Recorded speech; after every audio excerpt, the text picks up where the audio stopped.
In today's video, I'm going to teach you how to add duration in Smartsheet. To get started, open your Smartsheet project where you want to track task durations. First, we need to set up your date columns because Smartsheet calculates duration based on start and end dates. Begin by moving to the column area where you want your start date to appear. Right-click on the column header next to where you'd like to insert it.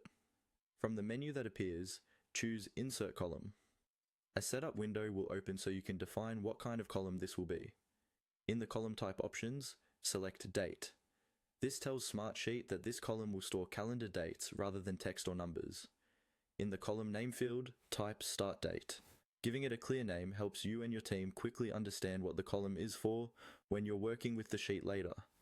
Next, look for the option that says something like Restrict to Date Only, and toggle that on. This is important because it prevents people from entering other types of data in this column, which could break your calculations or cause confusion. Once that's set, click OK to create your start date column. Now we'll do the same thing for the end date. Right-click again on the column header where you want the end date to go, usually to the right of start date. Choose Insert Column from the menu. In the column type options, select Date again. Name this column End Date, so it's clear this is the finishing date for each task. Just like before, toggle on the option to restrict the column to dates only. This keeps your data clean and ensures Smartsheet recognizes these values as dates for duration calculations.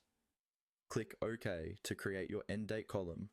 With both date columns in place, go to your task name column header. Right-click on the task name header to bring up more options, and then select Edit Project Settings.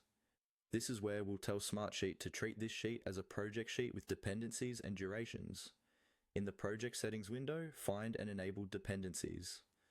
When you turn this on, Smartsheet automatically uses your start date and end date columns to calculate the duration column for each task.